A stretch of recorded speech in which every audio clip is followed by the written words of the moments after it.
Assalamualaikum warahmatullahi wabarakatuh. Selamat malam teman-teman. Perkenalkan, saya Tanti Nur Anissa dari kelas 6 A Malam, Prodi Administrasi Binus Terapan, Politeknik Negeri Batam. Jadi pada kesempatan kali ini saya akan mempresentasikan hasil kerja saya mengenai studi kelayakan usaha.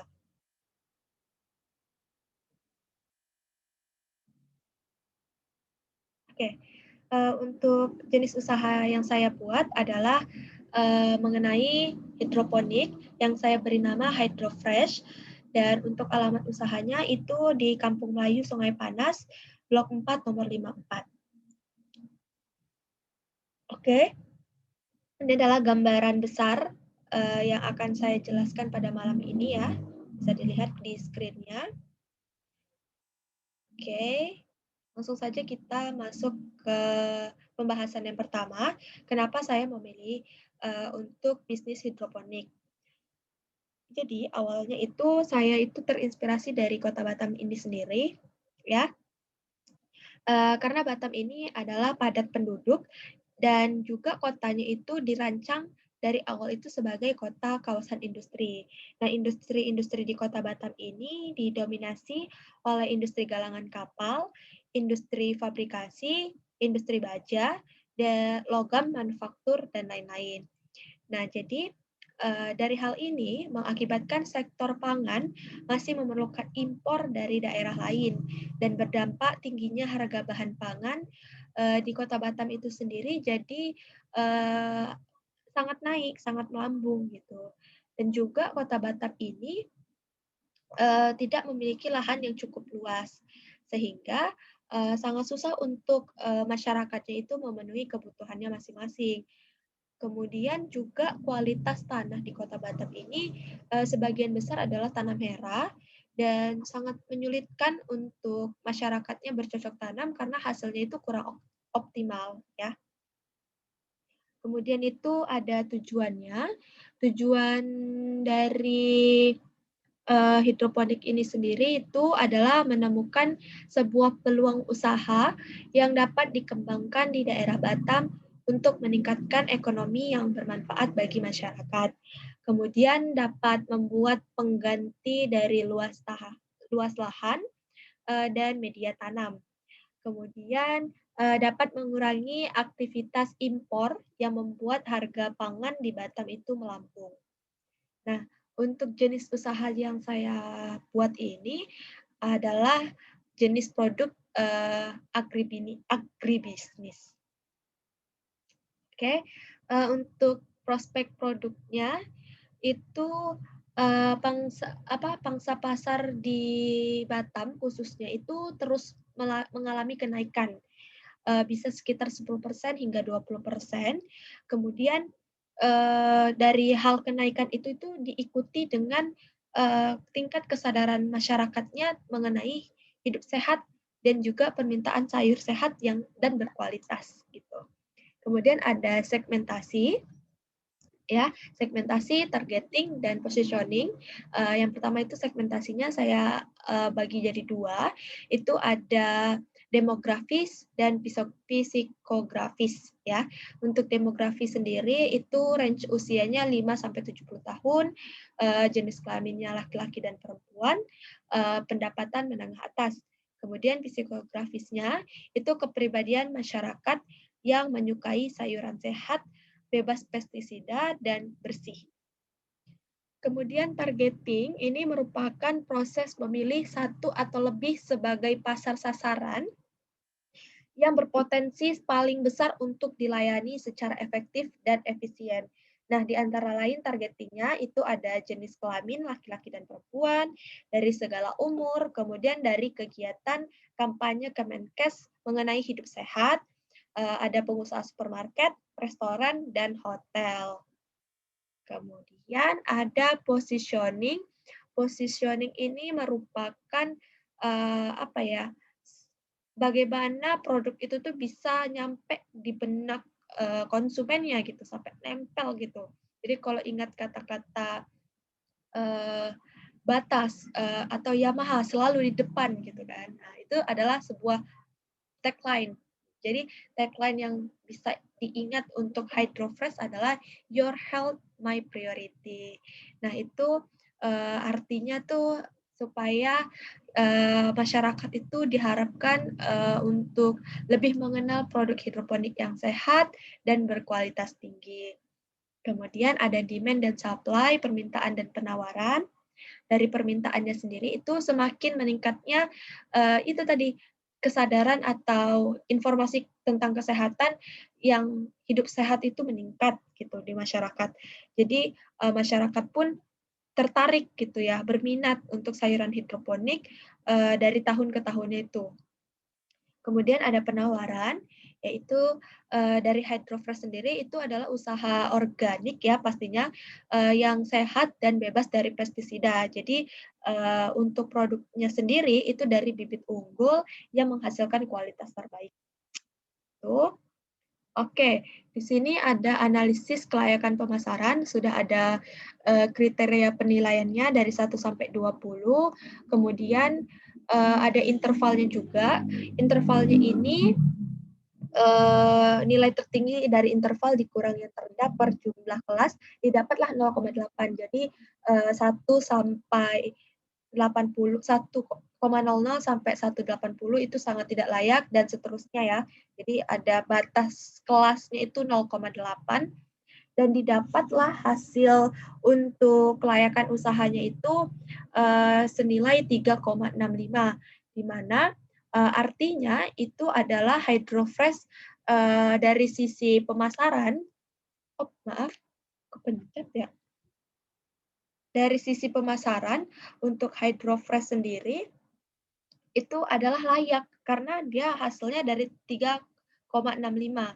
Itu dari jumlah item yang dinilai per jumlah kategori ya. Dari jumlah totalnya 73 dibagi 20 karena itemnya ada 20. Nah, ini layak karena berada di range 3,41 sampai 4,20. Oke, selanjutnya itu ada analisis persaingan. Nah, di sini juga ada HydroFresh dibandingkan dengan Batam Indo Agri Perkasa, di mana PT Batam Indo Agri Perkasa ini merupakan usaha hidroponik yang terbesar di Kota Batam. Gitu. Nah, juga sudah didapat ya hasil analisisnya dan disimpulkan bahwa HydroFresh ini adalah peringkat teratas sedang untuk kekuatan kompetitifnya dibandingkan dengan PT Batam Indo Agri Perkasa. Itu selisih nilainya adalah 10 ya. Kemudian ada marketing mix atau usaha yang akan direncanakan itu menggunakan bauran pemasaran apa. Di sini untuk HydroFresh menggunakan 4P terlebih dahulu, yaitu ada produk, price, promotion, terus dan ada place atau saluran distribusi. Untuk produk itu adalah apa yang ditanam, dipanen dan dikemas itu dijadikan di satu tempat agar terkontrol kualitasnya. Itu untuk HydroFresh sendiri. Tentang harganya itu adalah di mana harga ini adalah faktor terpenting gitu ya untuk mengambil keputusan bagi konsumen. Jadi rata-rata untuk HydroFresh sendiri itu memasang harga 35.000 per kilonya. Jadi dengan harga yang ditetapkan, itu tuh konsumen udah mendapatkan sayur dan buah-buahan yang berkualitas tinggi. Kemudian ada promotion, itu adalah kegiatan untuk apa ya, menginformasikan gitu ya dari produk ini kepada konsumen dan juga untuk mempengaruhi sikap dan perilaku para konsumennya juga. Dan rencananya HydroFresh ini akan dipromosikan produknya itu melalui Instagram, Facebook Ads, dan juga komunitas-komunitas hidup sehat. Kemudian juga akan direncanakan untuk mengajukan proposal kerjasama terhadap restoran ataupun perhotelan. Kemudian ada place atau saluran distribusi. Ini direncanakan akan didistribusikan dan bekerja sama dengan mitra UMKM dan juga supermarket atau hotel-hotel dan restoran. Kemudian ada produk mix. Itu terdiri dari lake, panjang, kedalaman, dan konsistensi. lebar, panjang, kedalaman, dan konsistensi. Untuk lebar itu berhubungan, yang pertama itu lebar ya, ini berhubungan dengan berapa banyak lini produk yang ditangani. Hidroponik ini itu fresh hydro ini tidak hanya menjual sayur-sayuran saja, gitu, tetapi nanti akan direncanakan buah-buahan dan juga berbagai sayuran juga, tidak hanya satu macam, tetapi nanti ada kailan, pakcoy, mungkin juga akan ada kangkung, terus telur organik, stroberi, melon, gitu-gitu ya. Terus ada panjang atau length. Nah, ini seperti yang tabelnya. Jadi ada sayuran, buah-buahan, telur. Kemudian sayuran itu ada panjangannya lagi, ada selada, ada pakcoy, ada kailan, ada kangkung gitu ya. Kalau buah-buahan melon, stroberi gitu. Kemudian kalau telur itu telur kampung, telur ayam kampung dulu gitu. Telur ayam organik, sorry. Kemudian ada kedalaman, ke dalam produk itu seberapa banyak variasi dalam setiap produk. Kemudian ada konsistensi, yaitu berhubungan dengan lini produk dalam penentuan produksinya, saluran distribusinya, penggunaan akhir, dan lain-lain. Dan semua produk yang dijual ini adalah makanan ya untuk dikonsumsi ke tubuh kita. Jadi Hydrofresh itu sangat mempertahankan kualitas produknya agar tetap baik gitu, tetap aman dikonsumsi dan bebas pestisida pastinya ya. Kemudian ada teknis dan operasi. Jadi lokasi usaha yang sudah saya sampaikan di awal itu berada di Kampung Melayu di Sungai Panas. Itu dipilih karena berada di pusat kota Batam.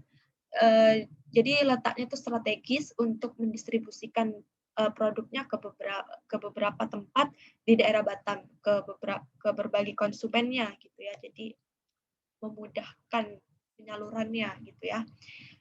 Untuk proses operasinya itu meliputi rencana penjualan, persediaan produk, penjadwalan rotasi tanam, pengawasan kualitas, pengawasan biaya penjualan, dan pemesanan.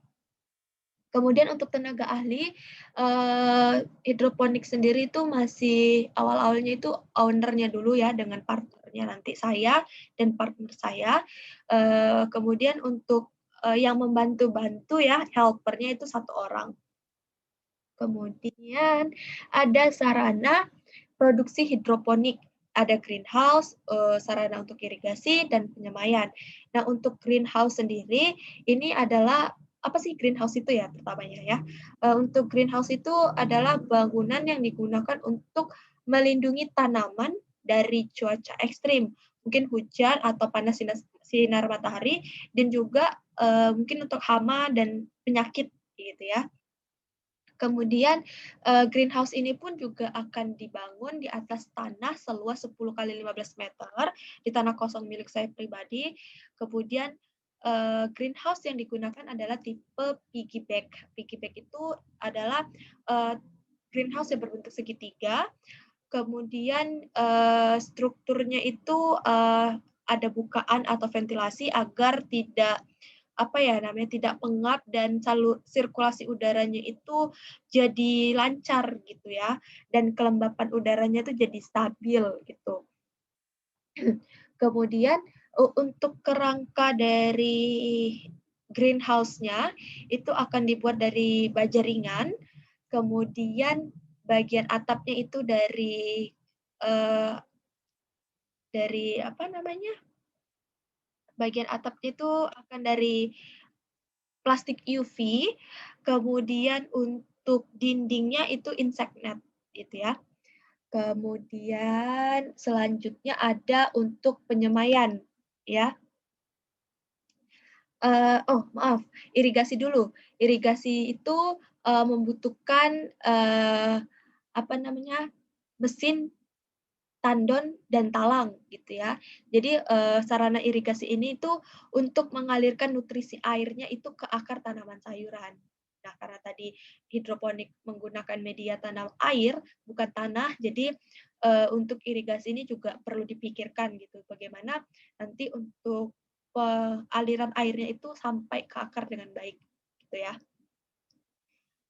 Kemudian ada sarana untuk penyemaian. Jadi sarana penyemaian ini yang digunakan adalah styrofoam sebagai tempat meletakkan rock wool untuk penanaman benih pertama. Jadi rock wool-nya itu akan dibolongkan terlebih dahulu, kemudian dimasukkan bibit benihnya, baru ditaruh di dalam styrofoam terlebih dahulu sebelum diletakkan ke talang. Gitu ya. Jadi disemainya itu dari disatukan di styrofoam dulu. Kemudian bahan-bahan utamanya yang jelas adalah rock wool. Rock wool itu apa sih gitu ya? Media tanam sejenis fiber sih dia. Fiber serabut ringan gitu. Dia tuh memiliki rongga-rongga gitu ya. Jadi rock wool ini dipilih karena akar tanaman sayur itu dapat tumbuh dengan baik dan terbawa semua saat pemindahan bibit ke pembesaran. Kemudian rock wool ini juga mampu menahan air dengan baik dan menyangga tanaman dengan cukup kuat. Kemudian ada pH meter, itu digunakan untuk mengetahui kadar keasaman larutan nutrisi dan media tanam. Untuk untuk pH sendiri itu perlu dijaga karena untuk memastikan pertumbuhan tanaman secara optimal. Kemudian ada benih, jelas ya, benih yang berkualitas, ada talang, kemudian ada nutrisi ya. Nutrisi itu kayak zat hara dan kimia gitu untuk makannya gitu ya, si tanaman itu. Jadi ditetesin ke air gitu ya. Nutrisi, kemudian ada styrofoam tadi ya untuk sarana penyemaian. Oke, lanjut ada aspek keuangan. Di sini sudah ada ya seperti di layar, ada banyak sekali, mungkin bisa dilihat secara perlahan terlebih dahulu. Yang jelas untuk modal awalnya ini adalah 10 juta rupiah, di mana sumber dananya itu adalah 50-50, 50 dari dana pribadi, kemudian 50 adalah pinjaman ke bank gitu ya. Kemudian untuk aktiva tetapnya itu ada mesin pompa, 2 unit, kemudian pembangunan greenhouse, kemudian di greenhouse itu yang sudah saya sampaikan ada baja ringan, plastik UV, insect nest, exhaust fan gitu. Kemudian untuk pH meternya, talang, styrofoam gitu. Dan untuk pendapatannya per hari itu 250.000, itu masih kisarannya 250.000 kurang lebih, dan kumulatif untuk secara per bulan adalah 7,5 gitu. Jadi pengeluarannya itu ada totalnya kurang lebih 800 hingga 1 jutaan mungkin ya. Jadi bisa dikurangkan saja untuk labanya ya, jadi 6.700.000 kurang lebih ya gitu. Jadi itu adalah aspek keuangan perencanaannya. Kemudian ada kelayakan usaha. Jadi kelayakan usaha ini ada dibagi dua perhitungannya melalui payback period dan NPV atau net present value. Nah, payback period ini adalah suatu periode yang diperlukan untuk menutup kembali pengeluaran investasi dengan menggunakan aliran kas. Nah, jadi sudah saya buat di tabel, investasi awalnya 10 juta, kemudian cash flow-nya di tahun kedua, karena di tahun pertama belum ada pastinya, didapatlah 2,9 untuk payback period-nya. Yang artinya di mana untuk payback period ini dapat mengembalikan investasi pendirian Hydrofresh itu memerlukan waktu 2 tahun 9 bulan.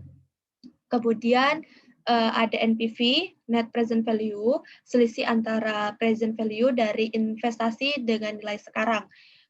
Untuk didapatkan sendiri, Hydrofresh ini sudah sesuai dengan tabel, adalah layak karena NPV-nya itu bernilai positif, gitu ya. Bisa dilihat di tabel. Oke, selanjutnya ada aspek manajemen.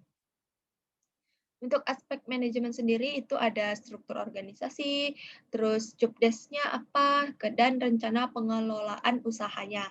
Struktur organisasi ini yang pertama sangat sederhana sekali karena masih owner atau pimpinannya dengan karyawan. Karyawannya ini itu helper tadi ya yang bantu-bantu.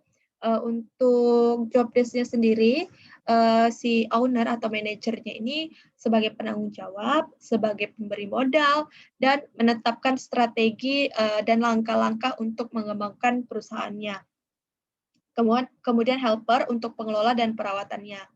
Dan selanjutnya yang ketiga adalah rencana pengelolaan usaha. Jadi untuk rencana pengelolaan usaha Hydrofresh ini akan melakukan penyusunan jadwal yang meliputi jadwal pelaksanaan praoperasi selama 3 bulan yang meliputi survei pasar, survei pesaing, kemudian persiapan tempat usaha, pelatihan helpernya, promosi, dan lain-lainnya. Gitu ya. Kemudian dari aspek ekonomi dan sosial. Untuk aspek ekonomi, dapat dijadikan profesi baru sebagai mata pencarian masyarakat yang tidak memiliki mata pencarian gitu ya atau pekerjaan. Jadi dapat meningkatkan pemenuhan sumber gizi juga. Kemudian jika memang permintaan pasar yang cukup tinggi hingga ke luar negeri, dapat melakukan ekspor dan juga dari kegiatan ekspor itu bisa menambah devisa negara gitu. Nah, untuk dampak hidroponik bagi lingkungan sosial, ini dapat dijadikan sarana pendidikan dan juga pelatihan untuk di bidang pertanian modern. Oke, selesai deh. Terima kasih untuk presentasinya yang telah mendengarkan maksudnya ya. Terima kasih atas waktu dan partisipannya untuk menonton presentasi ini. Semoga apa yang saya sampaikan dapat diterima dengan baik. Kemudian jika saya punya kesalahan, saya mohon maaf. Kurang lebihnya saya akhiri dulu. Terima kasih. Assalamualaikum warahmatullahi wabarakatuh.